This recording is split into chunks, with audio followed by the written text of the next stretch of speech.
கடந்த வாரங்களில் கிறிஸ்தவர்களும் பரிசுத்தமும் என்று சொல்லக்கூடிய தலைப்பில் முதல் மனதிலே பரிசுத்தம், மாறுவது பரிசுத்தம், தவறுகளை திரித்துக் கொள்ளுதல் அப்படின்னு சொல்லி பார்த்து அதில் ஒரு சில பாயிண்ட்களை பார்த்தோம். அது முதல் பாயிண்ட் வந்து பரிசுத்த நடக்கை உள்ளவர்களாக இருக்க வேண்டும். இரண்டாவது தேவ பக்தி உள்ளவர்களாக இருக்க வேண்டும். மூன்றாவதாக சுத்திகரிப்பு உள்ளவர்களாக இருக்க வேண்டும். நான்காவதாக தேவ மகிமை உள்ளவர்களாக இருக்க வேண்டும் என்று சொல்லி பார்த்து வருவோம். இன்றைக்கு நாம 1 தீமோத்தேயு புஸ்தகம் 2ஆம் அதிகாரம் 15ஆம் வசனம். 1 தீமோத்தேயு chapter 2 verses 15. 1 தீமோத்தேயு 2ஆம் அதிகாரம் 15ஆவது வசனம். அப்படி இருந்தும் தெளிந்த புத்தியோடு விசுவாசத்திலும் அன்பிலும் பரிசுத்தத்திலும் நிலை கொண்டிருந்தால் பிள்ளை பேற்றினாலே ரட்சிக்கப்படுவார். ஆமென். இந்த கிறிஸ்தவர்களும் பரிசுத்தமும் என்று சொல்லக்கூடியதான தலைப்புல நாம சின்னதான ஒரு டைட்டில் வச்சு நம்ம பார்த்து வந்துருக்கோம். ஒரு பெரிய டைட்டில் வச்சு அதில் சின்னதாக ஒரு சப் டைட்டில் வச்சு பார்த்து வரோம். இன்னைக்கு தெளிந்த புத்தி உள்ளவர்களாக இருக்க வேண்டும். இந்த காரியங்களில் இந்த வார்த்தைகளினாலே இன்னைக்கு தேவனுடைய வார்த்தையை நம்ம பார்க்கிறோம். பரிசுத்த ஆவியானவர் தாமே நம்மளை சீரான பாதை நடத்துவார்கள். ஆமென். தெளிந்த புத்தி என்ற வார்த்தைக்கு இங்கிலீஷ்ல கிளியர் மைண்ட் அப்படின்னு சொல்றாங்க, அல்லது சவுண்ட் மைண்ட் அப்படின்னு சொல்றாங்க. ஆமென். இது யதார்த்தத்தையும் தெளிவாக உணர்ந்து நிதானமாக முடிவெடுக்கும் திறனை குறிக்கிறது தெளிந்த புத்தி.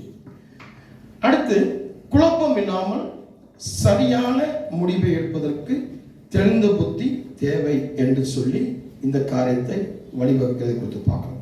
அடுத்தபடியாக, தெளிந்த புத்தி என்பது ஒருவரது மனநிலை சீராகவும் யதார்த்தத்தை உணர்ந்து செயல்படும் விதமாகவும் இருப்பதை குறிக்கிறது. அடுத்தபடி, இது ஒருவரது வாழ்க்கையில் ஏற்படும் சோதனைகள், சவால்கள் எதிர்கொள்ளக்கூடிய திறனை குறிக்கக்கூடியதான் அந்த தெளிந்த புத்தி.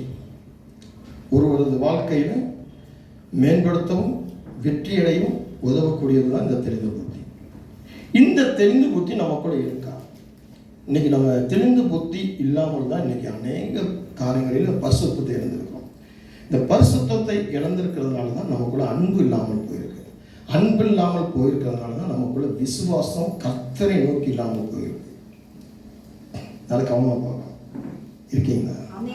தெளிந்த புத்தி நமக்கு ரொம்ப முக்கியம். இந்த தெளிந்த புத்தியோடு இருந்தால் தான் ஆண்டவரை நோக்கி இருக்கிற விசுவாசம் நமக்குள்ள இருக்கும். அந்த ஆண்டவருக்குள்ளான விசுவாசம் இருந்தால் தான் நம்ம உலகத்தில் இருக்கக்கூடிய நம்முடைய சூழ்ந்திருக்கிற ஜனங்கள் மத்தியில பெரியவர்களுக்குள்ளும் சிறுவர்களுக்குள்ளும் அந்த அன்பில கலந்திருக்க முடியும். அந்த அன்பு இருந்தால் தான் நம்ம பரிசுத்தமாக இருக்க முடியும். பரிசுத்தம் இருந்தால் தான் பரலோகத்துக்கு போக முடியும். பரிசுத்தம் இல்லாமல் ஒருவனும் தேவனை ஆராதிக்க முடியாது. பரிசுத்தம் இல்லாமல் ஒருவரும் ஜெபம் பண்ண முடியாது. பரிசுத்தம் இல்லாமல் தேவனோடு பேச முடியாது. பரிசுத்தம் இல்லாமல் ஆராதனை பண்ண முடியாது. பரிசுத்தம் இல்லாமல் தேவனுடைய ஆலயத்துக்கு வர முடியாது. பரிசுத்தம் இல்லாமல் நம்ம பரலோகத்துக்கு போக முடியாது. பரிசுத்தம் இல்லாமல் நம்ம எதுவுமே செய்ய முடியாது. பரிசுத்தம் தான் நம்ம ரட்சிப்புல கொண்டு போவோம். இந்த பரிசுத்தம் எங்க இருக்கு? ரட்சிப்புக்குள்ள இருக்கு. இன்னைக்கு நீங்க வரம் வாங்கியிருக்கீங்க அப்படின்னு சொன்னா உங்களுக்குள்ள பரிசுத்தாவின் வரம் இருக்கு, அந்நிய பாஷை வரம் இருக்கு, சுகமாக்குற வரம் இருக்கு, நான் கேட்டதுல கொடுக்குற ஆண்டவர் கொடுக்குற வரம் இருக்கு, நான் என்ன எனக்கு ஒரு தரிசன வரம் இருக்கு, தீர்க்க தரிசனம் வரம், சொப்பன வரம் இருக்கு அப்படின்னா இது எல்லாமே வரம். நீங்க உலகத்துல வாழ்வதற்கு, உங்களை நிலைப்படுத்துவதற்கு, உங்களை தகுதிப்படுத்துவதற்கு, உங்களை சீரான பாதையில கொண்டு போவதற்கு தான் இதெல்லாம் உதவுமே ஒழிய பரலோகத்துக்கு கொண்டு போறதுக்கு இதெல்லாம் உதவாது. இந்த வரங்கள் எல்லாமே பூமியில் நீங்க வாழ்றதுக்கு, உங்களை தனித்துவப்படுத்துவதற்கு, உங்களை தனித்துவம் வேற தனிமை வேற. உடனே நீங்க தனிமைக்குள்ள போயிடக்கூடாது. அதனால தனிமையா இருக்கணும். தனித்துவம், அதாவது மற்றவர்களிடம் உங்களை விலக்கி உங்களை காட்டுறது. கண்ணாடி துகள்கள் கிடக்குன்னு வச்சுக்கோங்க. நிறைய கண்ணாடி துகள். இப்போ வந்து ஒரு ஆக்சிடென்ட் ஆகும்போது பார்த்தீங்கன்னா, இந்த லாரிலையும் பஸ் ஆக்சிடென்ட் ஆகும்போது அந்த கண்ணாடி துகள் கட்டமாக கிடக்கும். பார்த்துருக்கீங்கன்னா அதில் வந்து ஒரு சின்னதாக ஒரு டைமண்ட் கிடைக்கும், ஒரு வைரம் கிடைக்கு அப்படின்னா அந்த வைரம் தனித்துவமாக தெரியும். எல்லாம் ஒரே மாதிரி தான் இருக்கும் பார்க்கறதுக்கு, ஆனால் வெளிச்சத்தில் அந்த பிரதிபலிப்பு வேறு மாதிரி காட்டும். அது அந்த தனித்துவம். இந்த பரிசுத்தம் என்பது உங்களுக்கு தனித்துவம். உலகத்துல தான் வாழ்றீங்க. உலகத்துல விபச்சாரக்காரன் இருப்பான், வேசிக்காரன் இருப்பான், பொய்க்காரன் இருப்பான், குடிகாரன் இருப்பான், திருடன் இருப்பான், அந்நிய கடவுள்களை வணங்குகிறவன் இருப்பான், விக்கிரக ஆராதனைக்காரன் இருப்பான், மந்திரவாதிகள் இருப்பான், எல்லாம் இருப்பான். இதுல நீங்க தனித்துவமாய் பிரகாசிக்கணும். எல்லாம் என்னை சூழ்ந்து இருக்கிறாங்க, அதே போல நான் மாறுவது கிடையாது. நான் தனித்துவம். என்னை பார்த்து அவர்கள் மனம் திரும்ப வேண்டும். எத்தனை பேர் புரியுதுன்னு சொன்னாங்க.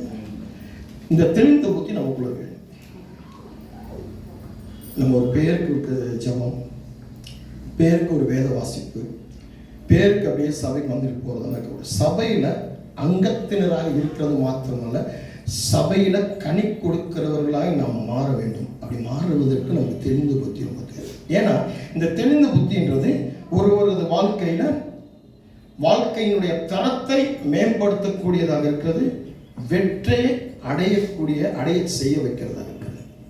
இன்னைக்கு பலவிதமான தோல்விகளுக்குள்ள நாம் கடந்து போயிருக்கிறோம் என்று சொன்னா நமக்குள்ள அப்ப நல்லா யோசித்து பாருங்க. நம்ம யோசிப்போம், எவனோ செய்ய வச்சுட்டான், எவனோ மந்திரம் பண்ணிட்டான், எவனோ சமைச்சிட்டான், எவனோ கண்ணு வச்சுட்டான், எவனோ திருஷ்டி வச்சுட்டான், இப்பதான் நீங்க யோசிப்பீங்க.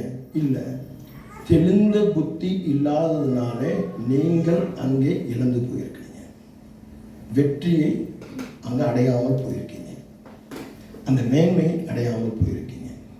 தெளிந்த புத்தி தேவை. அப்ப அந்த தெளிந்த புத்தி என்பது என்ன? இப்ப பாத்தீங்கன்னா நீங்க சொல்றீங்க, அவங்க சொன்னாங்க இந்த பாவம் பண்ணேன், அவங்க சொன்னாங்க இதை செஞ்சேன், அவங்க சொன்னாங்க இப்படிதான் நீங்க சொல்றீங்க. அப்ப தெளிந்த புத்தி இருந்தால் அவர்கள் சொல்லும் போது அவர்களுக்கு நீங்க விளக்கத்தை கொடுக்க முடியும். சாத்தான் ஒரு மனுஷனை அனுப்பி உங்களுக்குள்ள ஒரு விஷயத்தை சொல்லி நீங்க இருக்கிற அந்த தன்மையை குறிச்சு அதுல விடுதலை கொண்டு வர்றதுக்காக உங்களுக்கு பலவிதமான காரியங்களை சொல்லி உங்களை ஆண்டவரத்துக்கு பிரிக்கிறதுக்கு நிறைய யோசனைகளை சொல்லலாம். உங்களுக்குள்ள தெளிந்த புத்தி இருக்கும் என்றால் அவர்களுக்கு நீங்க வாக்குவாதம் பண்ணலாம், அவர்கள்ட்ட நீங்க போராடலாம், அவர்களை நீங்க ஆண்டவருடைய பிள்ளையாக மாற்ற உங்களால முடியும்.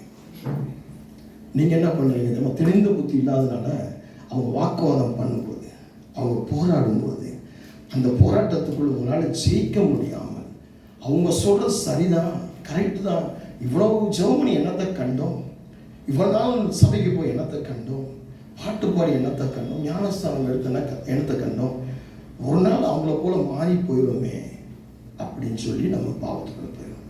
கொஞ்சம் யோசிக்கணும். தெளிந்த புத்தினா யோசிக்கணும், இது சத்துருன்னு பேசுறதா, இது ஆண்டவர் பேசுறதா? ஞானஸ்தானம் எடுத்து ரட்சிக்கப்பட்டு இத்தனை வருஷம் ஆச்சு, என்னுடைய எக்ஸ்பீரியன்ஸ் பெருசு கிடையாது. என்னுடைய எக்ஸ்பீரியன்ஸ்ல, என்னுடைய அனுபவத்துல நான் எவ்வளவாக தெளிந்த மனுஷியாக இருக்கிறேன் அல்லது எவ்வளவு தெளிவற்றவனாக இருக்கிறேன். என்னை 10ஓடு 11ஆக இந்த சொன்ன ஒரு கிளாஸ் உடைஞ்சி கிடக்க அப்படின்னு சொன்னா, அந்த கிளாஸை நான் கிடக்கக்கூடாது.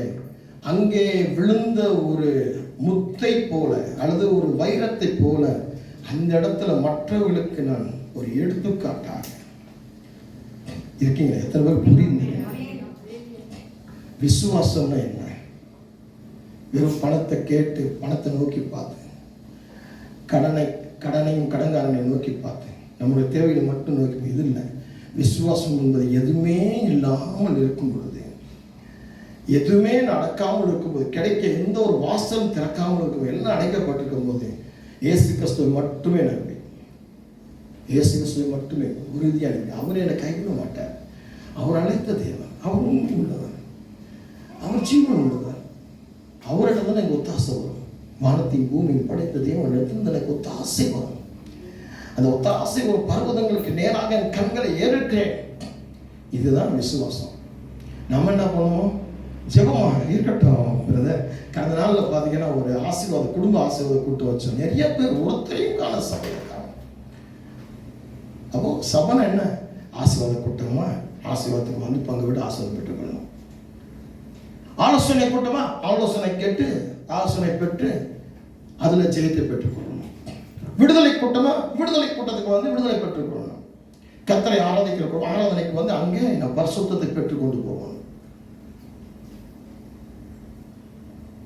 இதெல்லாம் செய்யாம, இந்த தெளிந்த புத்தி இல்லாம, இந்த அவங்க சொன்னாங்க இவங்க சொன்னாங்க, ஒரு விக்கிரக ஆராதனை, செத்தவங்களை வணங்குறது, கோடாங்கி பார்க்கறது, ஜாதகம் பார்க்கறது, குறி கேட்கறது, கழிப்பு கழிக்கிறது.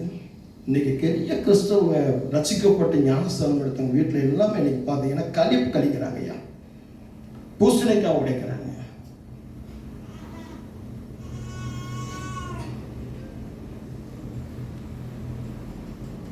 நிறைய வீடுகளில் சகுனங்கள் பார்க்கிறாங்க, குறி கேட்கிறாங்க, செத்தவர்களை வணங்குகிறாங்க. செத்தவர்களை என்ன பண்றாங்க? எழுப்பி, சரீரத்தில் எழுப்பி விசாரிக்கிறாங்க. சாலமோன் சாமுவேலை எழுப்பி விசாரிக்கிறது போல. செத்தவன் மறுபடியும் வருவது கிடையாது. மரித்தவன் மரித்த வினாடியே அவன் உலகத்தை மறந்துடுவான். அவனுக்கு எதுவுமே தெரியாது. அவன் தேவர்களோடு தேவர்களாக, தேவதைகளோடு தேவதைகளாக மாறிடுவாங்க. இயேசு கிறிஸ்து போய் ஒருத்தன் கேட்கிறான், இவன் 5 புருஷர்களை திருமணம் பண்ணியிருக்கிறான், இவன் மறுபடியும் உயிர் தரும்போது எந்த புருஷனுக்கு மனைவியா இருப்பார்? அவன் ஆண்டவர் சொல்றார், இல்லை, அவள் தேவர்களுடைய கூட்டத்தில் தேவதையா இருப்பார். அது எப்படி முடியும்? அது எப்படி சாத்தியம்? மறைக்கும் பொழுது அவர்கள் மாறிவார்கள். பிரியமானவர்களே, இன்னைக்கு நம்ம எப்படி இருக்கிறோம்? ஏதோ கடமைக்கு ஆராதனை, கடமைக்கு ஜெபம், கடமைக்கு வேதவாசம், கடமைக்கு ஆராதனை, கடமைக்கு அப்படியே சபைக்கு வந்துட்டு அப்படியே ஒருவர் மேலே துக்கத்தை வைத்து, பாரத்தை வைத்து, கோபத்தை வைத்து, ஒருவர் மேலே இச்சைகளை வைத்து, அல்லது ஒருவர் மேலே ஒருவர் அப்படியே ஒரு தூசணங்களை வைத்து, இருமாப்புகளை வைத்து, கடினங்களை வைத்து, இருதய கடினங்களை வைத்து, அவங்கள பார்க்க மாட்டேன், இவங்கள பார்க்க, அவங்க ஸ்தோதம் பண்ணி, இவங்க ஸ்தோதம், நான் அப்படியே ஒரு கணத்தை வச்சுக்கிட்டு அப்படியே வந்துக்கிட்டு அப்படியே போகக்கூடாது. அப்போ சொன்னாங்க, பவுல் சொல்லும்போது ரொம்ப அழகா சொல்றான், நான் கர்த்தரை ஆராதிக்கும் பொழுது கர்த்தருடைய மகிமைக்குள்ள அப்படியே நான் செத்தவனை போல அவரை பார்க்கும்போது செத்தவனை போல விழுந்தேன் அப்படின்னா, நம்ம ஆண்டவர் சமூகத்தில் அவர் பெருக, சங்கீதம் வேணும் சொல்லும்போது சொல்றோம், அழகா சொன்னான், யோவான் சொல்லும்போது அவர் பெருக நான் செய்வேன். ஆனால் நாம எப்பயுமே பெருகணும், நான் தான் பெரியவன், நான் தான் பெரியவன், நான் தான் என்னுடைய படிப்பு பெருசு, என்னுடைய சொத்து பெருசு, என்னுடைய சுகம் பெருசு, இப்படிதான் நம்ம போயிட்டு இருக்கக்கூடிய கனி கொடுக்கிற வாழ்க்கை. தெரிந்த புத்தி இருந்தால் கனி கொடுக்க முடியும். நம்ம சபைக்கு எத்தனை ஆத்துமாக்களை கொண்டு வந்திருக்கிறோம். நான் ரட்சிக்கப்பட்டு ஞானஸ்தானம் எடுத்து ஒரு சபைக்கு வந்து இத்தனை நாட்கள், இத்தனை வருஷம் ஆகுது. இதுவரை எத்தனை பேரை ரட்சிப்புகளை நடத்தியிருக்கிறேன். இதுவரை எத்தனை பேரை சபைகளை கொண்டு வந்து சேர்த்திருக்கிறேன். இதுவரை எத்தனை பேர்களுக்கு நான் விடுதலை கூறியிருக்கிறேன், இயேசுவை கூறியிருக்கிறேன், சொல்லியிருக்கிறேன், சத்தியத்தை சொல்லியிருக்கிறேன். உடனே நம்ம பிரசங்கியாளர்களாக மாறணும் தேவை கிடையாது, சுவிசேஷங்களாக மாறணும் தேவை கிடையாது, ஆர்டினேஷன் எடுத்து பாஸ்டர் ஆகணும், அங்கி போடணும் தேவை கிடையாது. இன்னைக்கு பேசுகிற பிரசங்கத்தை கொண்டு போய் இன்னைக்கு மாறி நம்ம சபையில் ஒரு ஊழியக்காரர் பேசினார் அப்படின்னு சொல்றதுக்கு நீ வந்து பிடிஹெச் படிக்கணும், எம்டிஹெச் படிக்கணும் தேவை கிடையாது. அழகா சொல்லலாம், சொல்லியிருந்தால் குடும்பம் மாறி இருக்கும், சுற்றம் சூழம் மாறி இருக்கும். இன்னைக்கு கனி கொடுத்துருப்பீங்க, மலட்டுத்தன்மை. இன்னைக்கு பார்க்க பிரியமான தேவனுடைய பிள்ளைகளை, சிகப்பு காலை ரெடியா இருக்கு. ஒரு தேவாலயத்துக்கு என்னென்ன பொருள்கள், குத்து விளக்குறது என்னென்ன வேணுமோ எல்லாமே வாங்கி வச்சுட்டாங்க. இப்போ அங்கே வேற ஒரு கோயில், அந்த இடம் தான் தேவை, அந்த இடத்துல வேற ஒரு கோயில் இருக்கு. அந்த இடத்துக்கு இப்போ என்ன நடக்குது, அங்கே பாலஸ்தீனர்களுடைய ஒரு கோயில் இருக்கு, அங்கே அதுதான் யுத்தம் நடந்துட்டு இருக்கு. அந்த கோயில் இடிக்கப்படும், அந்த இடத்துல ஒரு கோயில் கட்டப்படும். அங்கே சிகப்பு காலை பலி கொடுக்கும். எல்லாம் ரெடி, சிகப்பு காலை வாங்கி வச்சாச்சு, ஒரு கோயிலுக்கு தேவையான எல்லா பொருளும் வாங்கி வச்சாச்சு. கட்டுறதுக்கு இடம் மட்டுமே. யுத்தம் நடந்துட்டு இருக்கு. யுத்தத்தில் ஜெயிச்சா அந்த இடம் நமக்கு தான். அதை கட்டுறதுக்கு அந்தி கிறிஸ்து தான் கட்டுவான். அந்தி கிறிஸ்து வெளியாகிட்டான். யார் கட்டுவேன்னு சொல்லி இன்னைக்கு உலக நாடுகளில் இருக்கக்கூடிய தலைவர்கள் சொல்லிட்டாங்க, நான் கட்டி தரேன்ட்டாங்க. அது போல தான் அந்தி கிறிஸ்து கட்ட போது அந்தி கிறிஸ்து. அந்த ஆலயம் கட்டி முடிக்கும் போது இயேசு கிறிஸ்து வந்தார்.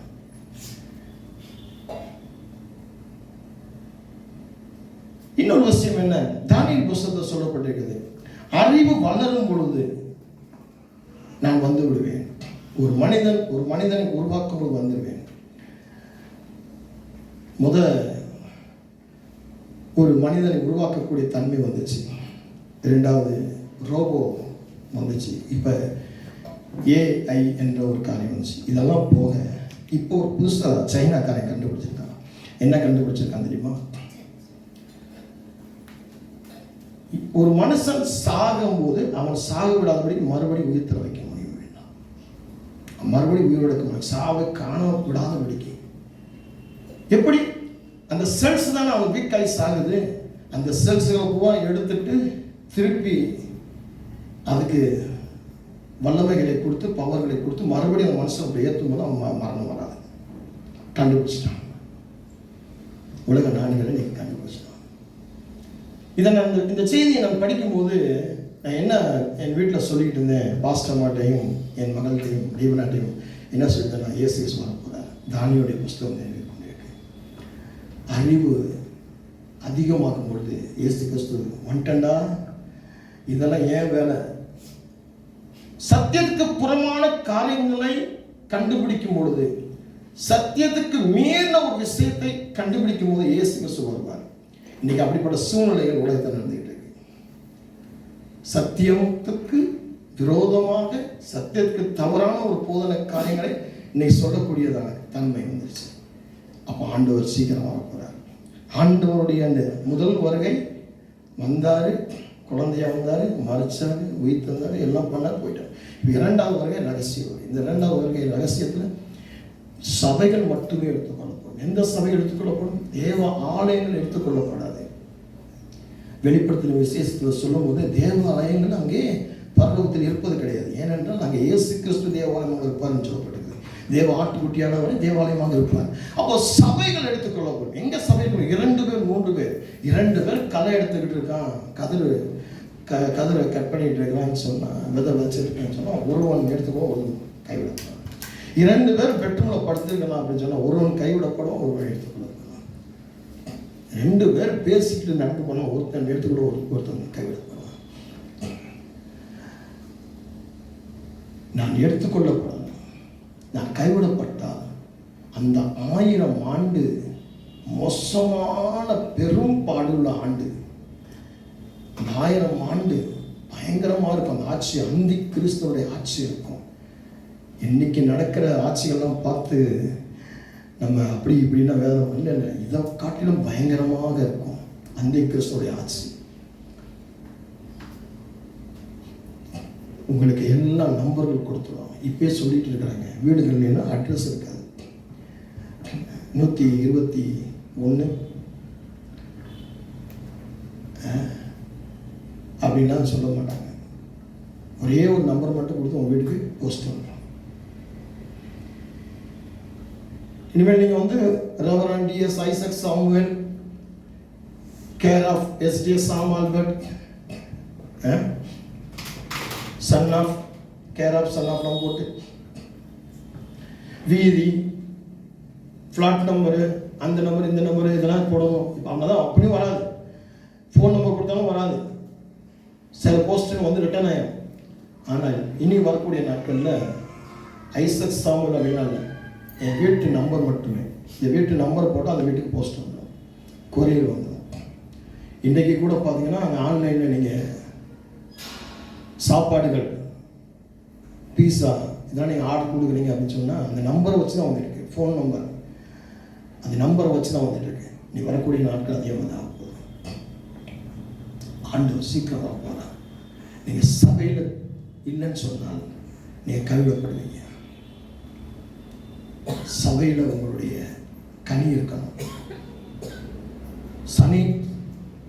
ஒவ்வொரு சனிக்கிழமை காத்திருப்ப ஜெபம், ஒவ்வொரு ஞாயிற்றுக்கிழமை தேவனை மகிமைப்படுத்துகிற துதி ஆராதனைகள், ஒவ்வொரு ஆசீர்வாத கூட்டங்கள், ஒவ்வொரு ஆலோசனை கூட்டங்கள், ஒவ்வொரு விடுதலை கூட்டங்கள், சுவிசேஷ கூட்டங்கள், பைபிள் ஸ்டடிகள், எல்லாத்திலையும் எல்லாத்துலேயும் மேக்சிமம் கலந்து ஒவ்வொரு வித சத்தியங்களை நாம் அறிஞ்சிக்கிறக்கூடியவர்களாக தெளிந்த புத்தி. அப்போ இந்த தெளிந்த புத்தியோடு உங்களுக்குள்ள என்ன இருக்கணும்? விசுவாசம் இருக்கணும், அன்பு இருக்கணும், பரிசுத்தம் இருக்கணும். அப்போதான் நீங்க நிலை கொண்டிருக்கிறது அவசியமா இருக்கும். இல்லைன்னு சொன்னால் நிலை கொண்டிருக்கிறது வேஸ்ட். நீங்க கிறிஸ்தவங்களா இருக்கிறது, நீ சொல்றீங்களே, ஒரு பாவம் பண்ணும்போது, ஒரு மீறல் பண்ணும், ஒரு அக்கிரமம் பண்ணும்போது அவங்க சொல்லி கொடுத்தாங்க, இவங்க சொல்லி கொடுத்தாங்க. அப்போ ஆவியானவர் எவ்வளவு சொல்லி இருக்கிறாரு, சபையில எவ்வளவு பிரசங்கம் சொல்லிருக்கோம். அப்ப அதெல்லாம் எங்க போச்சு? அப்போ சத்தியத்தை கேட்க விடாமல் உங்களுடைய காதுகளை பிசாசாமல் அடைத்து, செவிகளை அடைத்து,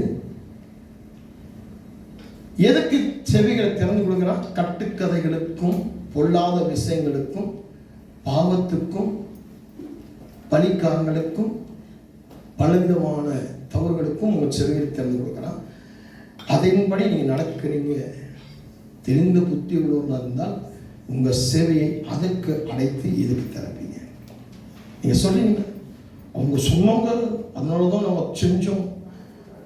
அப்போ சத்தியம் உங்களுக்கு, போதகர் உங்களுக்கு எவ்வளவு சொல்லியிருக்கிறாரு, ஆலோசனைகள் உங்களுக்கு எவ்வளவு சொல்லியிருக்கிறாங்க. உங்க அப்பா, உங்க அம்மா, உங்க அண்ணன், உங்க தம்பி, உங்க அக்கா, உங்க தங்கச்சி, உங்க பக்கத்து வீடுக்காரன், ஏத்து வீடுக்காரன், நண்பன், உண்மையா இருக்கிறவங்க உங்களுக்கு எவ்வளவு உண்மையான காரியங்களை சொல்லியிருக்கிறாங்க. ஏன் அதெல்லாம் கேட்கல? காரணம் தெளிந்த புத்தி இல்லாததுனாலே. வாசிப்போம் 2 தீமோத்தேயு 1:1. 2 தீமோத்தேயு புஸ்தகம் 1:7. தேவன் நமக்கு பயமுள்ள ஆவியை கொடாமல் பலமும் தெளிந்த புத்தியும் உள்ள பலமும் அன்பும் தெளிந்த புத்தியும் உள்ள ஆவியை கொடுத்திருக்கிறார். ஆவியை தெளிந்த புத்தி உள்ள ஆவி. நல்ல கவனம் பாருங்க. ஆண்டவர் நமக்கு கொடுத்தது தெளிவு இல்லாத புத்தியே கிடையாது. முட்டாள்தனமாய் யோசிக்கிற புத்தியே கிடையாது. பாவமான காரியத்தை சிந்திக்கிற ஆவியே கிடையாது. பலவீனமான ஆவி கிடையாது. இன்னைக்கு நீ பலவீனமாக காணப்படுகிறாய் என்று சொன்னால், அன்பு இல்லாமல் காணப்படுகிறாய் என்று சொன்னால், ஒரு பயத்தோடு காணப்படுகிறாய் என்று சொன்னால், உனக்குள்ள தெளிந்த புத்தியின் ஆவி நீ இழந்து போயிருக்கிறாய். தெளிந்த புத்தி ஆவியை கர்த்தர் கொடுத்தும் அதை நீ உணராமல் போயிருக்கிறாய். அந்த தெளிந்த புத்தியினுடைய ஆவியை உணராமல், அறியாமல், புரியாமல், அதை தரித்து கொள்ளாமல், அதை புறம் தள்ளி வச்சிருக்கிறபடினாலே நீ இன்னைக்கு பயமுடன் ஒரு வாழ்க்கை வாழ்க்கை. நடந்து போகும்போது பயம், உட்காரும் போது பயம், படுக்கும் போது பயம். நிறைய பேர் சொல்லுவாங்க, நான் படுக்கும்போது பயமா இருக்கு, காலை எந்திரிப்பேன் பயமா இருக்கு, படுக்கும்போது நெஞ்சு டைட் ஆகுது, அப்படியே நெஞ்சு அடைச்சிடும், ஹார்ட் அட்டாக் இருக்கும்போது பயமா இருக்கு, இருமல் வந்தா பயமா இருக்கு, எனக்கு கேன்சர் வந்துச்சு பயமா இருக்கு, மூக்கில் சில பேருக்கு ரத்தம் வரும், ஹீட் அதிகமான மூக்கில் ரத்தம் வரும் சொல்றாங்க, மூக்கில் எனக்கு ரத்தம் வருது, கேன்சர் வந்துச்சோம். தொண்டையில் கார் துப்பும்போது ரத்தம் வரும், நிறைய பேருக்கு தொண்டை புண்ணாகி ரத்தம் வரும், சூடு ஹீட்னால நிறைய பேருக்கு வரும், அலர்ஜினால நிறைய பேர் சொல்லுவாங்க, நான் காலையில் பல்லு வைக்கும்போது கார் துப்பும்போது ரத்தம் வருது, ஒரு கேன்சர் ஆகும். கால் வீங்கணும் உடனே எனக்கு கிட்னி ட்ரபிள் ஆயிடுச்சோ, வயிறு வலி வந்த உடனே வயிற்றுல எனக்கு ஏதோ அல்சரம் இருக்குமோ, இப்படி ஒவ்வொருக்கும் ஒவ்வொரு காரியத்தை சொல்லி பயந்துட்டு இருப்பீங்க. பயம் பயம் பயம், எதுக்குதான் பயம்? வாழ்றது பயம், சாகிறது பயம், செய்கிறது பயம், போறது பயம், அந்த பயம், இந்த ஆட்டை பேசுறது பயம். இப்போ நிறைய பேர் சொல்லுவாங்க, பாஸ்டர்கிட்ட பேச பயமா இருக்கும், பாஸ்டர்கிட்ட பேசவே பயமா இருக்க, நீ ஆண்டோட்ட எப்படி பேசுவ? பாஸ்டர்கிட்ட சொல்லி குறைகளை சொல்லி ஆலோசனை கேட்டு உன்னை பலப்படுத்த முடியாதபடிக்கு பயந்துகிட்டு இருக்க. நான் எப்படி ஆண்டவட்ட, அப்போ ஆண்டவட்ட எப்படி முழங்கால முடக்குவ, எப்படி ஜெபம் பண்ணுவ, எப்படி ஆனாலும் எப்படி பைபிள் படிப்ப? சொன்ன புரியுது? எத்தனை பேர் புரியுது? அப்படி சொல்றேன். அப்போ பயம் இருக்கு என்று சொன்னால் உனக்குள்ள தெளிந்த புத்தி கிடையாது. இரண்டாவது, பலம் இல்லாமல் ஒரு பலவீனமாக காணப்படுகிறாய் என்று சொன்னால் உனக்குள்ள தெளிந்த புத்தி கிடையாது. மூன்றாவது, அன்பு உனக்குள்ள இல்லாமல். அன்புல என்ன? கடிந்து கொண்டு புத்தி சொல்லி சீர்படுத்தக்கூடியதான் அன்பு. அன்புன்னா பொய்யான அன்பை சொல்லக்கூடாது. பிள்ளைகளுக்கெல்லாம் பார்த்தீங்கன்னா பொய்யான அன்பை காட்டி அதை வாங்கி கொடுத்து அதை கொடுத்து இதை கொடுத்து கெடுத்து போய் வச்சுருப்பாங்க. என் மேலே அப்பா அன்பா இருக்காங்க, என் மேலே அம்மா அன்பா இருக்காங்க, என் மேலே அவங்க அன்பா இருக்காங்க, இவங்க அன்பா இருக்காங்க அப்படின்ட்டு கண்டிக்கவே மாட்டாங்க. என்ன பாவம் பண்ணாலும் மீறுதல் அக்கிரமம் பண்ணாலும் பரவாயில்ல விட்டு. இதெல்லாம் வந்து அன்பு நினைக்குது. அன்பு கிடையாது, இது வந்து துரோகம். அன்புன்னு என்னன்னா ஒரு ஆண்டு தவறு பண்ணும்போது கண்டிக்கணும், உணர்த்தணும், கடிந்து கொண்டு புத்தி சொல்ல சீர்படுத்தணும், அவங்க அறியாமையை அறிய வைக்கணும், புரியாதது புரிய வைக்கணும், தெரியாத விஷயங்களை சொல்லிக் கொடுக்கணும். அந்த காலத்தில் டீச்சர்ஸ் வந்து அடிச்சாங்க. அடிக்கும் போது அடி வாங்கணும், அதில் சீர்பட்டோம், அதில் அன்பை பார்த்தோம். டீச்சர்ஸோடைய அன்பை பார்த்தோம், வாத்தியாருடைய அன்பை பார்த்தோம், ப்ரொஃபஸருடைய அன்பை பார்த்தோம். அந்த அன்பை பெற்றுக்கொண்டு நாமும் மன திரும்பி பரிசுத்தம் வாங்குவோம். ஏன்னா இன்னைக்கு இருக்கக்கூடிய அடிச்சா என்ன பண்றாங்க, சண்டைக்கு போயிடறாங்க. நீ வாத்தியார் கடந்த நாளில் பார்க்கும்பொழுது பீகாரில் ஒரு வாத்தியார் வந்து ஒரு 5ஆம் கிளாஸ் பையன் அடிச்சிட்டாரு. வீட்டில் போய் அவங்க அப்பா அம்மா கூட்டு வந்து அடிச்சு பின்ன தெருவே விரட்டிட்டு போயிட்டு அந்த வாத்தியார். அந்த வாத்தியார்கிட்ட அடி வாங்கி அந்த வாத்தியார் சொல்றான், இனிமேல் யாரையுமே அடிக்க மாட்டேன் நினைச்சிருக்கேன். எப்படி இருக்கும்? அடிக்க விடுறது இல்லை. அப்படிதான் பேசிட்டாங்கன்னா நேராக பிள்ளைங்க பெற்றோர்கள் கேட்கணும், என்னங்க பிள்ளைய அடிச்சிங்க, என்ன விஷயம்? அப்படியா, சரி நீங்கள் அடிங்க, அடிச்சு சீர்படுத்துங்க, பிள்ளை நல்லா அப்படின்றது. நீ அடிச்சா நான் பாருங்க பிள்ளைய ஸ்கூலுக்கு அனுப்ப போனேன், காலேஜுக்கு அனுப்ப மாட்டேன். நீ அடிக்கிறது நீ யார்? நானே என் பிள்ளைய அடிக்கிறது கிடையாது, சொல்றது கிடையாது, பேசுறது கிடையாது. இங்கே ஃபோன் போட்டு பேசுறது பாத்தியா, ஏன்டா அடிச்சேன், ஏன்டா திட்டினேன், நான் யாரும் தெரியுமா? எனக்கு வந்து பெரிய பெரிய அரசியல்வாதிகள்லாம் எனக்கு தெரியும், தலைவர்லாம் தெரியும், உன்னை இல்லாமல் ஆக்கிடுவேன். அப்போ அன்பா அடுத்து அப்போ பலம் அன்பு. அடுக்கிறது தெளிந்த புத்தி இல்லாததுனால தான் நம்ம என்ன ஆகிறோம். ஆகையால் நம்முடைய கர்த்தரை பற்றிய சாட்சியை குறித்தாவது அவர் நிமித்தம் கட்டப்பட்டிருக்கிற எண்ணெய் குறித்தாவது நீ வெட்கப்படாமல் தேவ வல்லமைக்கேற்றபடி சுவிசேஷத்தை என்னோட தீங்கான புரியும். இதுதான் விஷயம். நமக்குள்ள இந்த தெளிந்த புத்தி இல்லாமல் இருக்கிறதுனால தான் தெளிந்த புத்தி இல்லாமல் இருக்கிறதுனால தான் இன்னைக்கு சாட்சி இல்லாமல் நீங்க இருக்கிறீங்க. நீங்க சாட்சி இல்லாமல் இருக்கிறதுனால தான் உங்கள் மூலமாக சுவிசேஷம் தேவனுடைய சபை வெளியே போக மாட்டேங்குது. அதனால சபைக்கு ஆத்துமாக்கள் வரல. நீங்க சொல்றாங்க பாருங்க, நீங்க ஒரு நல்ல மந்திரவாதிங்க, நல்ல ஜோசியக்காரங்க, ஜாதகம் பார்க்குறவங்க இருக்கலாம், அதுக்கு போற கூட்டமே. அதோட இன்னொரு விஷயம் இருக்கு, எங்கெல்லாம் அந்த கான்செப்ட் வைக்கலாம், ஆட்டம் போட்டு கலர் லைட் போட்டு குதிச்சு அங்கெல்லாம் கூட்டம். அங்க நல்ல ஒரு பாஸ்டர், இங்க தீர்க்க தரிசனம் கிடைக்குதியா, இங்க தீர்க்க தரிசனம் பாஸ்டர் இருக்கிறாரியா.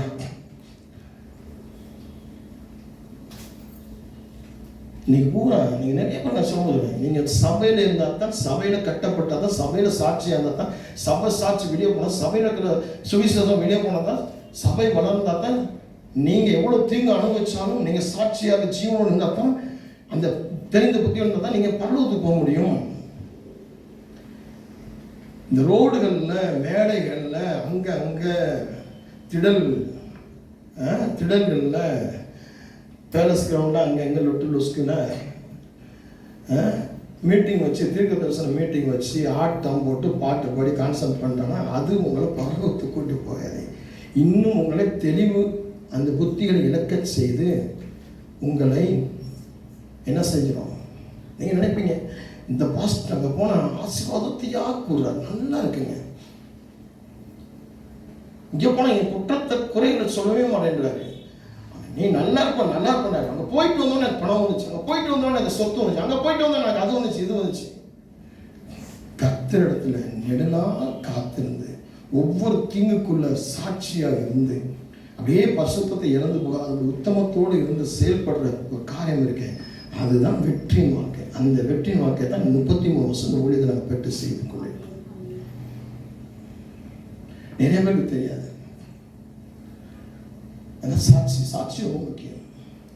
ஏன்னா பரலோகத்துக்கு போறதுக்கு பரிசுத்தம் இல்லாமல், அவன் பரிசுத்தம் அப்படின்னா அன்பு, விசுவாசம், தெரிந்த புத்தி, இதெல்லாம் நமக்கு தேவை. இதெல்லாம் இருந்தால் தான் நம்ம பரிசுத்தத்துக்குள்ள போக முடியும்.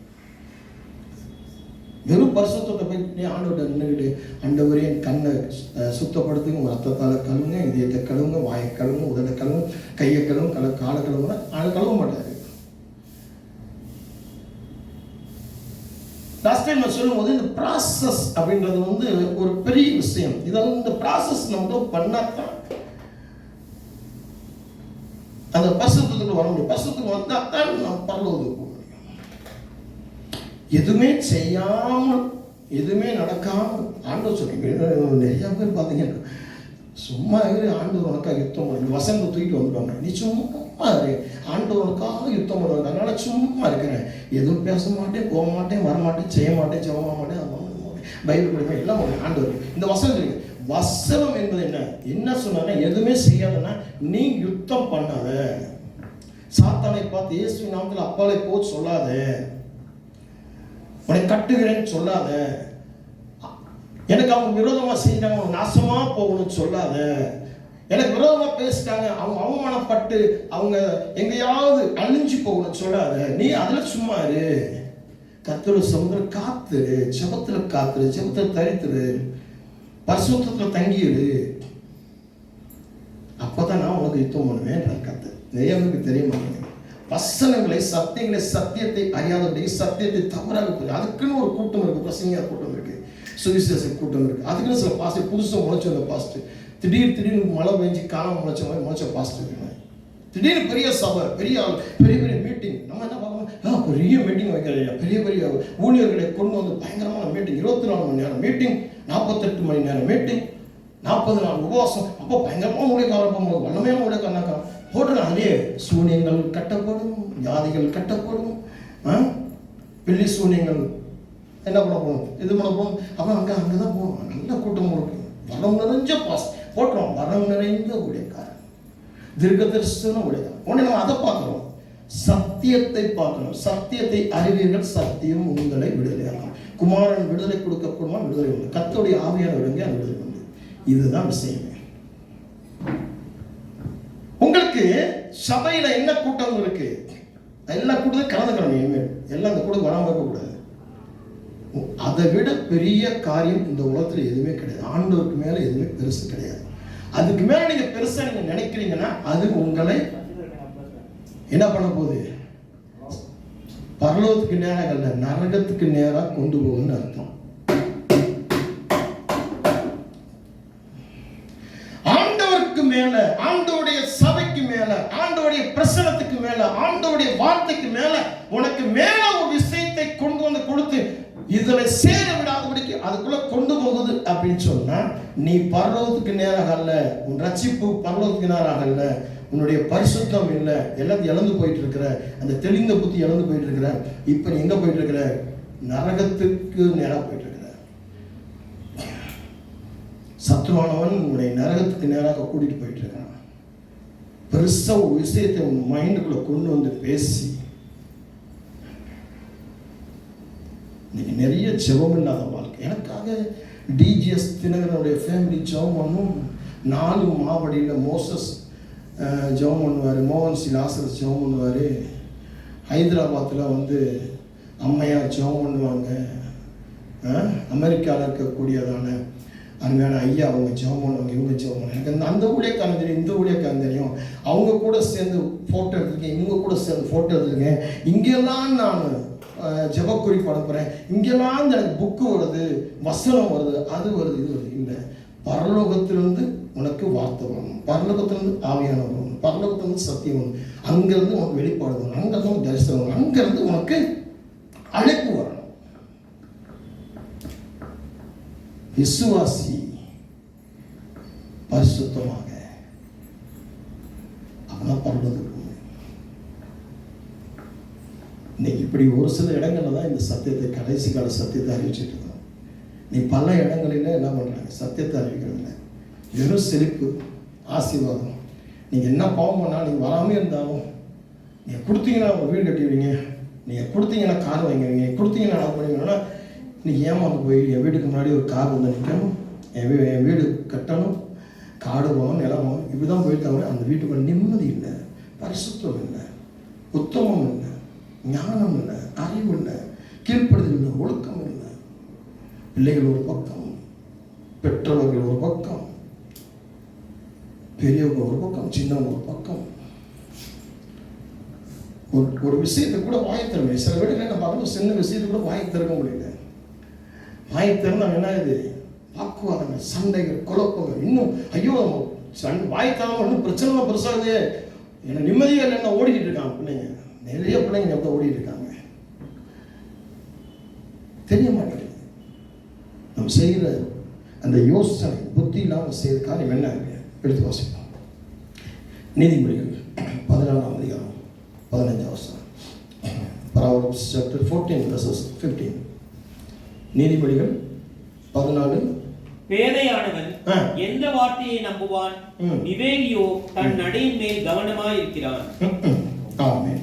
இந்த 14ஆம் அதிகாரம் 15வது வசனத்துல ரொம்ப அழகா சொல்ல, பேதையானவன் எந்த வார்த்தையையும் நம்புவான். பேதையானவன் எந்த வார்த்தையும் நம்புவான். நல்ல கவனம் பாருங்க. பேதையானவன் எந்த, முட்டாளானவன், அதாவது புத்தி இல்லாதவன், தெளிவான புத்தி இல்லாதவன் எந்த வார்த்தையை நம்புவான். யார் என்ன சொன்னா நம்புவான். தெரிந்த புத்தி இல்லாதவன் யார் என்ன சொன்னா நம்புவாங்க. மரத்துல பால் விடுதுன்னா நம்புவான். சிலை இருக்கு, ஒரு மாதா சிலை இருக்கு, அதுல கண்ணில் ரத்தம் வருதுன்னா நம்புவான். இயேசு கிறிஸ்து சிலையில கையில ரத்தம் வருதுன்னா நம்புவான். ஒரு வேப்ப மரத்துல பால் வருதுன்னா நம்புவான். ஐஸ் பழம் அப்படியே உருகி ஒரு சிலையா மாறுதுன்னா நம்புவான். அடுத்து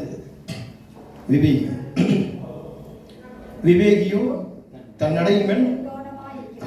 இந்த புத்தி உள்ளவன், எந்த புத்தி உள்ளவன்? எந்த புத்தி உள்ளவன்?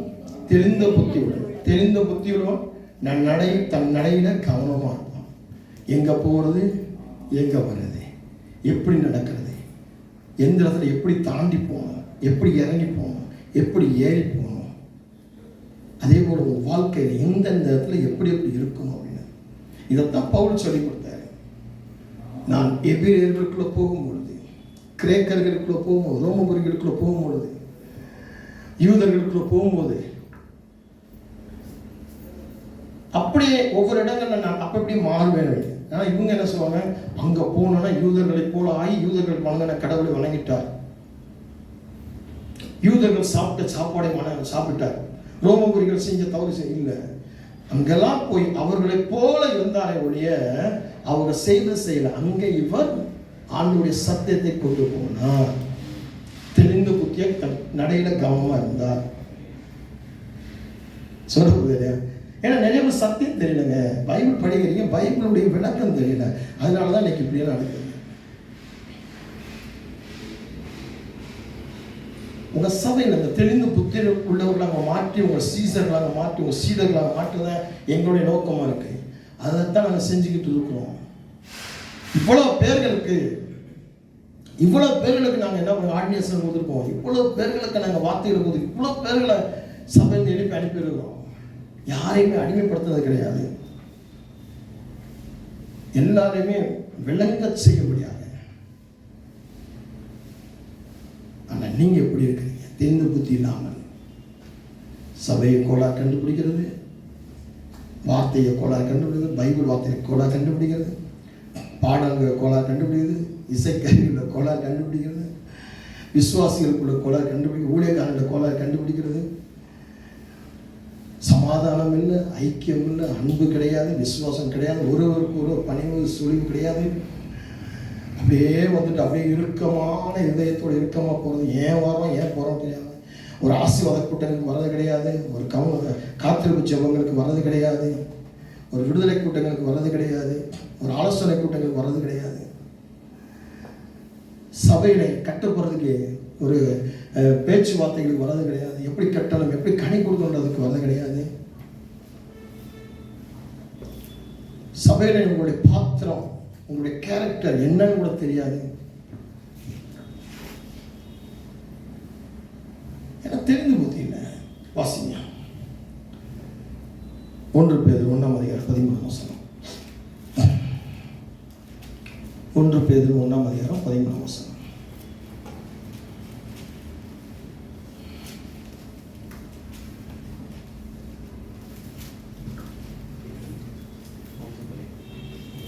ஆகையால் நீங்கள் உங்கள் மனதின் அறையை கட்டிக்கொண்டு தெளிந்த புத்தியுள்ளவர்களாய் இருந்து நல்ல காலம் பாருங்க. நீங்க உங்களுடைய அறை, எந்த அறைய எதற்கு சொல்லப்படுது? மனதின் அறைய. மனசுக்குள்ள ஒரு ரூம் இருக்கான். மனசு என்பது ஒரு ரூம். ஆனா இந்த அறை அந்த ரூம் கிடையாது, அந்த அறை கிடையாது. இந்த அறை பாருங்க, இது என்னது? ஆமா, அறை கட்டுதல், பெல்ட் போடுறது, கட்டிக்கொண்டு வாசம். தெளிந்த புத்தி உள்ளவர்களாக இருங்கள். இயேசு கிறிஸ்து வெளிப்படும் போது நல்ல கவனம் பாருங்க. எதுக்கு உங்களுக்கு தெளிந்த புத்தி வேணும்? ஏன் உங்களுக்கு அந்த கட்டுப்பாட்டுடைய பெல்ட் கட்டணும்? நீங்க எபேசியர் புத்தகத்தை நீங்க எடுத்து வாசித்தீங்கன்னா அங்க ஹெல்மெட்டு, ஸ்வாடு, பெல்ட் எல்லாமே இருக்கும், பூட்ஸ் எல்லாமே இருக்கும். இந்த அறைகள் கட்டப்படுறது இருக்கு அப்படின்னா இயேசு கிறிஸ்து வெளிப்படும் பொழுது, இயேசு கிறிஸ்து வெளிப்படும் உங்களுக்கு அளிக்கப்படும் கிருபையின் மேல், உங்களுக்கு கொடுக்கப்பட்டாச்சு. இனி கொடுக்கப்படுற இயேசு கிறிஸ்து என்னைக்கு அவர் சிலுவையில அடிக்கப்பட்டாரோ அன்னைக்கே அவருடைய கிருபை உங்களுக்கு இறங்கிருச்சு. அவருடைய தயவு கிடைச்சிச்சு, அவருடைய கிருபை கிடைச்சிச்சு. கிருபையின் மேல் பூரண நம்பிக்கை உள்ளவர்களாய் இருங்கள். பூர்ண நம்பிக்கை, பூர்ணமா முழுமையான நம்பிக்கை இருக்கணும். இன்னைக்கு இது இல்லாம தான் உங்க மனசை நீங்க கட்டாமல், தெளிந்த புத்தி இல்லாமல் இருக்கிறதுனால தான் தேவனுடைய கிருபையை நீங்கள் உதாசீனப்படுத்துங்க, அதை இழந்து போறீங்க, அதை உணராமல் இருக்கிறீங்க. அது உணராமல் அந்த கிருபையை நீங்க உணராமல் இருக்கிறதுனால தான் நீங்க எப்படி இருக்கிறீங்க? எதுக்குமே குடும்பத்துக்கு லாய்க்கில்லாம, குடும்பத்துக்கு லாய்க்கில்லாத ஒரு குடும்பஸ்தியா, ஒரு பிள்ளையா, ஒரு பெற்றோராக்கிங்க. குடும்பம் எதுக்குன்னே நிறைய பேருக்கு தெரியல, வீடு எதுக்குன்னே நிறைய பேருக்கு தெரியல, எதுக்காக பிள்ளைங்கன்னு நிறைய பேருக்கு தெரியல, எதுக்காக கணவன் தெரியல, எதுக்காக மனைவி தெரியல. காரணம் என்னன்னா இன்னைக்கு நிறைய கள்ளக்காதல்கள், நிறைய காதல்கள், நிறைய துரோகங்கள். உறவுனா என்னன்னு தெரியல, உறவுகள் என்ன அப்படியே தெரியல. இன்னைக்கு யாரோ தெரியாதவன் என் மேல் அன்பு வைக்கிறான், அது ஒரு உறவாகுது. அப்போ உன்னுடைய ரத்தம் சம்பந்தப்பட்ட ஒரு உறவு, உன்னுடைய கணவன், உன்னுடைய மனைவி, உன் பிள்ளைகள் எப்படி இருக்கும்? சுரவுக்குது இல்லையா? இதெல்லாம் தெரிந்த புத்தி இருந்தால் தான் இதை யோசிப்பீங்க. இல்லைன்னு நீங்க நிறைய பார்த்தீங்கன்னா குடும்பத்தை விட்டுட்டு ஓடி போறாங்க, புருஷனை விட்டு ஓடி போறாங்க, மனையை விட்டுட்டு ஓடி போறாங்க. இது வெறும் புறச்சாலைகள் மட்டும் இல்லை, இன்னைக்கு நிறைய பாஸ்ட் செய்யலாம், நிறைய பாஸ்ட் மனைவி செய்யறாங்க, நிறைய பாஸ்ட் பிள்ளைங்க செய்யுது, நிறைய விசுவாசிக்க செய்யறாங்க. அந்த சாட்சிகளை கேட்கும் போது அப்படியே ரொம்ப கோபமா இருக்கு. அவனை ஜெபம் பண்ணி விட்டுருவேன் அப்படின்னு மனம் திரும்ப. விசுவாசிகள் நிறைய அர்த்தம் செய்யறாங்க. காரணம் என்ன? தெரிந்த புத்தி தன்னுடைய மனசை கட்டுறது கிடையாது. இதுக்கு ஒரு உதாரணம் இருக்கு, வாசிக்கலாமா? ஆதியாகமம் புஸ்தகம் 19ஆம் அதிகாரம் 17ஆம் வசனம். ஆதியாகமம் புஸ்தகம் 19ஆம் அதிகாரம்.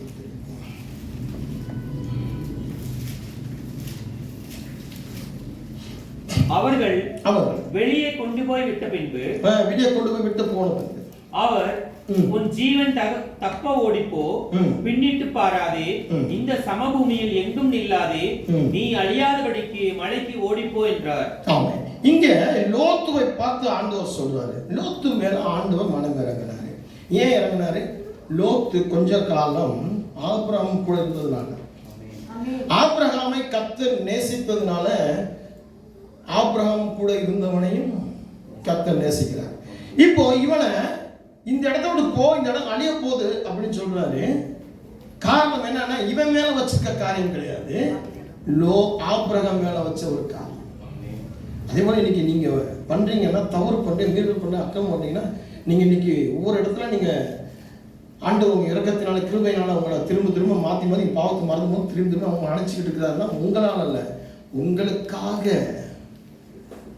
உங்க தாய் அல்லது உங்க தகப்பன் அல்லது உங்களுக்கு ஞானஸ்தானம் கொடுத்த ஒரு ஊழியக்காரன், அல்லது ஒரு சத்தியத்தை போதித்துக்கிட்டு இருக்கிற ஊழியக்காரன், அல்லது உங்களுக்காக தினந்தோறும் ஆண்டவர் சமூகத்தில் உட்கார்ந்து கண்ணீர் விட்டு செபிக்கிற ஒரு ஊழியக்காரன், அவனுடைய செபத்தை கேட்டுதான் இன்னைக்கு நீங்க தப்பிச்சுக்கிட்டு இருக்கீங்க.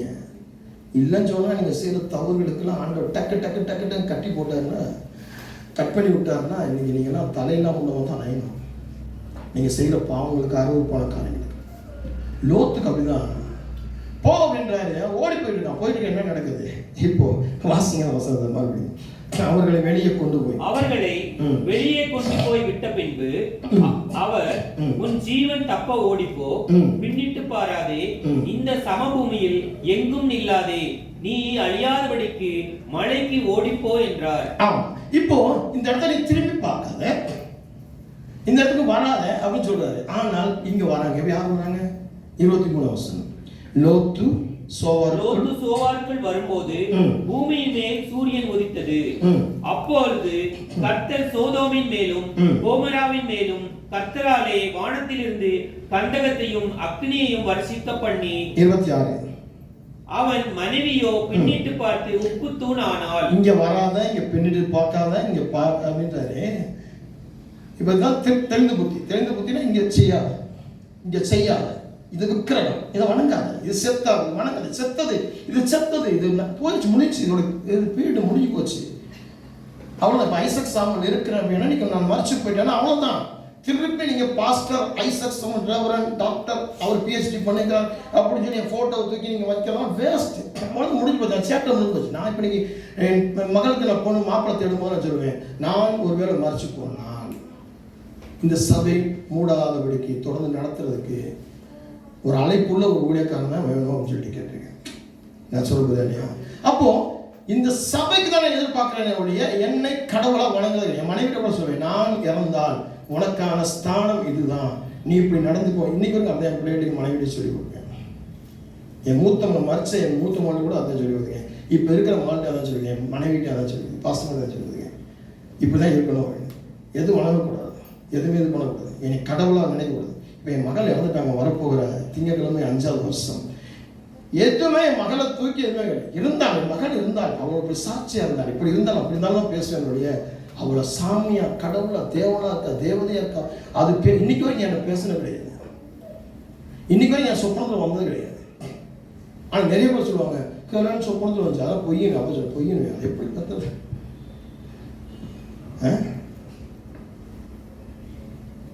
பிரியமானவர்களே, அப்போ லோத்துவை பார்த்து ஆண்டவர் சொல்றாரு, தூக்கிட்டு போய் விடுறாரு. தெரிந்த புத்தியா, இங்க வந்து தானே தெரிந்த புத்தி, இப்படியே போயிடுறான், திரும்பி பார்க்காத, அங்க போகாத, அது குமரசம் அழிக்க போறேன், அங்க இப்படியெல்லாம் செய்ய போறேன், இதெல்லாம் அழிஞ்சு போகுது, நீங்க இருக்காதுன்னு சொல்லி தூக்கி போய் விடுறாரு. லோத்துடைய மனைவி என்ன பண்றா? 26 அவன் மனைவியோ பின்னிட்டு பார்த்து உப்புத்தூள் ஆனால். 30 பின்பு லோத்து சோவாரிலே குடியிருக்க பயந்து சோவாரை விட்டு போய் அவனும் அவனோடு கூட அவனுடைய 2 குமார்த்திகளும் மலையிலே வாசம் பண்ணினார்கள். அங்கே அவனும் அவனுடைய 2 குமார்த்திகளும் ஒரு கெபியிலே குடியிருந்தார்கள். இது தெளிந்த புத்தி இவர்களுக்கு ஒரு கெபி கிடைக்கப்பட்டுச்சு. இவர்களுக்கு ஒரு உயரமான இடம், பாதுகாப்பா. ஆண்டவர் சொன்னாங்க, மலைக்கு தப்பி ஓடிப்போ, திரும்பி பார்க்காத, இதான் தெரிந்த புத்தி. இப்படி போனாரு, அவன் செஞ்சான், அவனும் பிள்ளைகளும். ஆனால் அவள் மனைவியோ திரும்பி பார்த்தாள், உப்புத்தூள் ஆகிட்டார். இன்றைக்கும் இந்த திருச்சபையில் இருக்கிற தேவ பிள்ளைகளை, நீங்க தெளிந்த புத்தி உள்ளவர்களாக மறுபடியும் பாவத்தின் வாழ்க்கையை, சாபத்தின் வாழ்க்கையை, மீறுதல் வாழ்க்கையை, அக்கிரமத்தின் வாழ்க்கையை, ஒருவருக்கு உங்க மனசின் அறையை கட்டாதபடிக்கு, அந்த தெளிந்த புத்தி இல்லாதபடிக்கு, அந்த பலமுள்ள ஆவி இல்லாதபடி, தெளிந்த புத்தி இல்லாதபடிக்கு, அந்த அன்பின் ஆவி இல்லாத, விசுவாச ஆவி இல்லாதபடிக்கு நீங்க மறுபடி லோத்தினுடைய மனைவி போலவே உப்புத்தூணாகவே அல்லது அழிந்து போகிறவர்களாகவே எண்ணிக்கிறீங்க. கோமோரா சோமராக்கு நடந்தது போல மறுபடியும் இந்த உலகத்துக்கு நடக்கும் என்று சொல்லி கர்த்தர் சொல்லியிருக்கிறார். அதே போல இங்க நடந்துகிட்டு இருக்கு. ஒரு சில இடங்கள் அக்கினி, ஒரு சில இடங்களில் நீர், ஒரு சில இடங்களில் காற்று, ஒரு சில இடங்களில் பனிமலைகள் வெடித்து செதறுது, இன்னொரு பக்கத்தில் எரிமலைகள் வெடித்து செதறுது, இன்னொரு பக்கம் காட்டு தீகள் பரவுது. ஆக்சிடென்ட்டுகள், பல விதமான விமான விபத்துகள், கார் விபத்துகள், லாரி விபத்துகள்.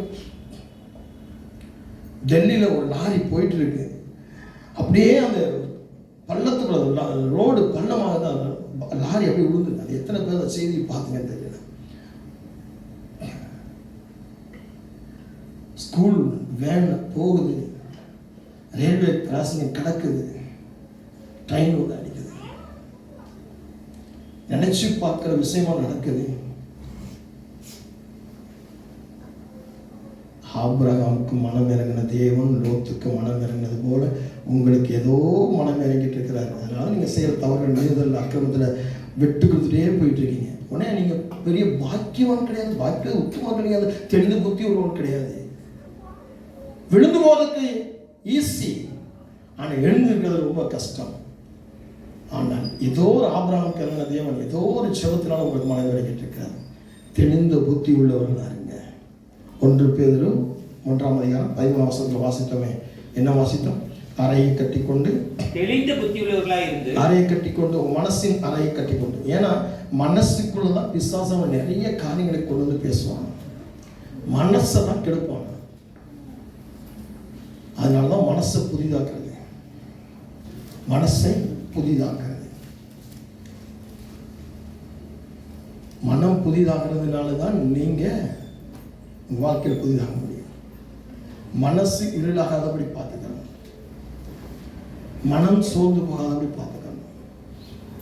உங்க மனசை உற்சாகப்படுத்திக்கிட்டே இருக்கணும். பைபிள் படிச்சு பைபிள் வார்த்தைகளோட கொண்டு போயிட்டு வாக்கு தத்தங்களோட கொண்டு போயிட்டு. தரிசன கூட்டமாக இருக்கக்கூடாது, தீர்க்க தரிசன கூட்டமாக இருக்கக்கூடாது. ஆண்டோடைய வார்த்தை தரிசனமா தீர்க்க தரிசனமா இருக்கு, அதை ஏற்றுக்கொண்டு அதில் பிரதிபலிக்கக்கூடியவர்களாக இருக்கணும். தெளிந்த புத்தி ரொம்ப தேவை. தெளிந்த புத்தி இருந்தாலும் பரிசுத்தம் தான் பரலோகத்துக்கு முடியும். நீங்க தெளிந்த புத்தி இல்லாமல் இருந்தீங்கன்னா இங்கே வாழ்ந்து இங்கேயே உங்கள் காரியங்கள் முடிஞ்சு போயிடும். 1000 ஆண்டு ரிவார்டு லைஃப் இருக்கு. அந்த ரிவார்டு லைஃப் கூட போது யாரு? இந்த சபை, இந்த மாதிரியான சபைகள் வந்து எடுத்துக்கொள்ளப்பட்டவர்கள் மட்டும்தான், ஆண்டோடைய 2ஆம் வருகையில் எடுத்துக்கொள்ளப்பட்ட சபையில் எடுத்துக்கொள்ளப்பட்டவர்கள் மட்டும்தான் அந்த 1000 ஆண்டு அரசாட்சி, அந்த ரிவார்டு லைஃப். இல்லைன்னு சொன்னால் 1000 ஆண்டு உபத்திரவ காலம், அந்தி கிறிஸ்துடைய முழுமையான ஆட்சி. சம்பாதிப்பீங்க, சம்பளம் வராது. இப்பயே நிறைய பேருக்கு அப்படிதான். கொள்ளை நோய்கள், இப்போ இருக்கிற கொள்ளையங்கள்லாம் இப்போ ஒரு எக்ஸாம், ஒரு டெஸ்ட் தான், ஒரு எக்ஸாம் தான். இது வந்தால் என்ன ஆகும், இது வந்தால் என்ன ஆகும், இது வந்தால் ஊசி போடணும், இந்த ஊசி போட தப்பி அப்படின்னு சொல்லி எல்லாத்தையும் கண்ட்ரோலில் கொண்டு வரதுக்கு ஒரு ரிகர்சல் தான் அப்படி நடந்திருக்கு. நீ வரக்கூடிய கொள்ளை நோய்கள், அந்திகிறிஸ்துவின் ஆட்சி, ஒரே கடவுள், ஒரே தேசம், ஒரே தேர்தல், ஒரே ஆட்சின்னு அப்படியே உள்ள ஒரு கொண்டு வரும் ஒரு பெரிய காரியம். இனிமேல் உங்ககிட்ட வந்து பாஸ்போர்ட் தனியா, பேங்க் பாஸ்புக் தனியா, ஆதார் கார்டு தனியா, ரேஷன் கார்டு தனியா, ஓட்டர் ஐடி தனியா, எல்லாமே தனித்தனியாக வச்சுக்கிங்க. பேன் கார்டு எல்லாம் தனியாக. இனிமேல் அப்படி இல்லைன்னா ஒரே கார்டாக போகுது. அதுக்கான பேச்சுவார்த்தை நடந்துகிட்டு இருக்கு. தலைவர்கள் பேசி முடிவெடுத்திருக்காங்க. ஒரே கார்டு வரப்போகுது. உங்க கையில் இருக்கக்கூடிய 16 டிஜிட்டல் கார்டு வந்து நீ கூட்டி பார்த்தீங்கன்னா 3 ஆறுகள் வருது. சாத்தானுடைய நம்பர் உங்க கையில கொடுக்கப்பட்டிருக்கு. எல்லாருமே சாத்தானுக்கு அடிமைகளாக இருக்கும் நினைக்கிறேன். ஆண்டவருக்கு பாருங்க, கடமைக்கு ஒரு ஜெபம், தேவையான ஜெபம், தேவையான ஜெபம், தேவையான பைபிள் படி, தேவையான பைபிள் இருக்குது. மூடு இல்லை பாஸ்டர், ஜெபம் பண்ண மூடு இல்லை, பைபிள் படிக்க மூடு இல்லை, சபைக்கு ஒரு மூடே இல்லை, ஆராதனை பண்ண மூடே இல்லை, பாட்டு பண்ண மூடே இல்லை. இதெல்லாம் மூடெல்லாம் தேவையில்லை. மூடு உருவாக்கிக்கிறாங்க, வர வச்சுக்கிறாங்க.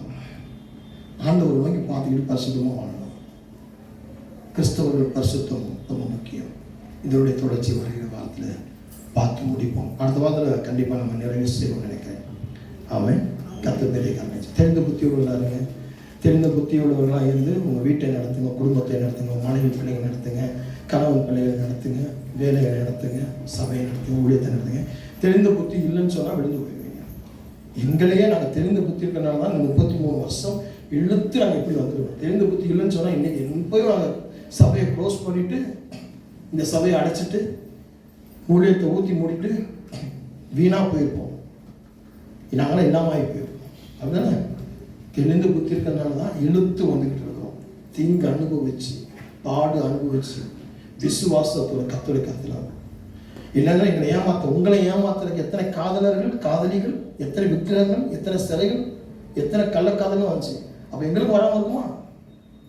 சொல்லுங்க, வராமல் இருக்குமா? தெளிந்த புத்தி இருக்கிறதுனால எது நல்லது, எது கெட்டது, எது சரி, எது சரி, எப்படி பேசணும், எப்படி பேசணும், யார்கிட்ட இருக்கணும், யார்கிட்ட இருக்கக்கூடாது, யாரோட சேர்ந்துருக்கணும், யாரோட சேர்ந்துக்கூடாது, இப்படி எல்லாம் தெளிந்த புத்தினால தான் நிற்கிறாங்க. இங்கே வந்து நிற்கிறது இந்த வயசு அடைஞ்சிருக்கிறது. எங்கேயாவது ஒரு இடத்துல நாங்கள் கனமாக ஒரு கனம் வந்திருந்தோம், எங்களுக்கு நாங்கள் ஜெபம் பண்ண பேய் போடுது, பிசாசு போடுது, நான் கேட்க நடக்குது, அங்கே கூட ஒரு கனம் வந்துருந்துச்சுன்னா நாங்கள் தீர்க்கதரிசியாக இருக்கும்போது தீர்க்கதரிசனம் சொல்கிறோம் நடக்குதுன்னு சொல்லியிருந்தா அன்னைக்கே நாங்கள் விழுந்து போயிருக்கோம். அதெல்லாம் எனக்கு தீர்க்கதரிசனம் வரங்களை போட்ட நம்புறது கிடையாது. அதெல்லாம் என்னுடைய மகள் இறந்து போவான்னு சொல்லி தீர்க்கதரிசனம் என்கிட்ட பேசும்பொழுது நிறைய பேர் நான் தீர்க்கதரிசனம் சொல்லியிருக்கிறேன். நிறைய விஷயங்கள் தீர்க்கதரிசனத்துக்கே என்னை நிறைய பேர் தேடி வந்து பார்ப்பாங்க. பேய் ஓட்டுறதுக்கு நிறைய பேர் வருவாங்க, விசுவாசம் பண்ணுறதுக்கு நிறைய பேர் வருவாங்க, மந்திரம் தந்த இது பண்ணுறதுக்கே நிறைய பேர் வருவாங்க. என் மகள் இறந்து போய் சொல்லும் போது கிட்டத்தட்ட பல நாட்கள் மெண்டல் மாதிரி இருந்தேன். அப்புறம் அதுல இருந்து தெளிந்த புத்தி தான் என்னை மாத்துச்சு. இன்னைக்கு 5 வருஷம் என் மகள் இறந்து எனக்கு நினைக்கிறேன். தெளிந்த புத்தி இல்லைன்னா என்ன இருப்போம்? தெளிந்த புத்தி இருந்தால் தான் நம்ம எது சரி எது. தெளிந்த புத்தி இல்லைன்னா இழந்துருவோம். ஆண்டவர் கொடுத்த வாழ்க்கை இழந்துருவோம், சமாதானத்தை இழந்துருவோம், ஐக்கியத்தை இழந்துருவோம். இன்னைக்கு அப்படிதான் தெளிந்த புத்தி இல்லாமல் நீங்கள் இழந்து போனதால தான் நீங்கள் வந்து மறுபடி ஆண்டவர் சமத்தில் வந்து என் குற்றத்தை ஆண்டவரை மன்னிங்க, பாவத்தை மன்னிங்கன்னு சொல்லுங்க. என்னைக்காவது ஒரு நாள் ஆண்டவர் நான் அடுத்த ஸ்டெப்புக்கு வந்துட்டேன், குற்றம் இல்லாமல், குறை இல்லாமல், பாவம் இல்லாமல், தெளிந்த புத்தி உள்ள ஒரு நல்ல விசுவாச வீராங்கனையா, ஒரு செல்வ வீரனா, நல்ல வேதம் வாசிக்கிற, ஒரு வேதத்தை அறிகிற, சத்தியத்தை அறிகிற ஒரு மனுஷன் அவங்க நிற்கிற அடுத்த ஸ்டெப்புக்கு வந்துட்டேன் இல்லையே. இன்னைக்கும் நீங்கள் சொல்லும்போது ஐயோ நேரத்தை என் பொண்டாட்டி அடிச்சிட்டே பண்ணீங்க, மனைவியை அடிச்சிட்டே பண்ணீங்க, என் கணவனை திட்டிட்டே பண்ணீங்க, பிள்ளைகளை திட்டிட்டே பண்ணீங்க, வேலையில் களவாண்டிட்டே பண்ணீங்க, விக்கிரகம்லாம் பண்ணிட்டே பண்ணீங்க, போயிட்டு இருக்கையில் கை இப்படி வந்துருச்சு, இந்த பழைய காரியம் இப்படி வந்துருச்சு, இப்படிலாம் பண்ணிட்டேன் மன்னிங்க, இப்படியே வந்து மன்னிங்க. என்னைக்காவது ஒரு நான் பரிசுத்தம் ஆயிட்டேன் ஆண்டவரே, நான் பரிசுத்தம் ஆயிட்டேன் ஆண்டவரே, இனிமே ஆண்டவருக்கு மட்டுமே என்னுடைய வாழ்க்கையை சொல்ல முடியுமா? தெரிந்த புத்தி கத்திர தொடர்ச்சி வளர்த்திருப்போம். அன்பின் ஆண்டவரே, இந்த நல்ல அருமையான ஆஸ்வதிக்கப்பட்ட நாளில் கிறிஸ்தவர்களும் பரிசுத்தமும் என்று சொல்லக்கூடிய தலைப்பின் கீழாக தெளிந்த புத்தி உள்ளவர்களாக இருக்க வேண்டும் என்று சொல்லி சில வார்த்தைகளை பரிசுத்த ஆவியானவர் குறித்து வைத்தபடினாலும் அடியனை நடத்தினபடினாலும் நன்றி செலுத்துகிறேன். இன்னைக்கு வந்த ஒவ்வொரு பிள்ளைகளும் தெளிந்த புத்தி உள்ளவர்களாய் ஆண்டோட வருகைக்கு ஆயத்தமாகட்டும், தகுதியாகட்டும். தொடர்ந்து சிறு பிள்ளைகளை ஆஸ்வதிங்க, வாலிப பிள்ளைகளை ஆஸ்வதிங்க, ஸ்திரீகள் புருஷர்களை ஆஸ்வதிங்க, ஊழியர் குடும்பங்களை ஆஸ்வதிங்க. இன்னைக்கு பாடினவர்களையும், ஜெபித்தவர்களையும், வேதம் வாசித்தவர்களையும், இசைக்கறி வாசித்தவர்கள் நீங்கள் ஆஸ்வதிங்க. வருகிற நாட்களில் துரிதமாய் கர்த்தர் நாமத்தை மையப்படுத்தி சாட்சியாய் கனி தரக்கூடிய பிள்ளைகளை மாற்றுங்க, ஆஸ்வதிங்க. இயேசுவின் நாமத்தில் கர்த்தர் உங்கள் அனைவரும் கர்த்தர் உங்களை ஆசீர்வதிப்பார். God bless you.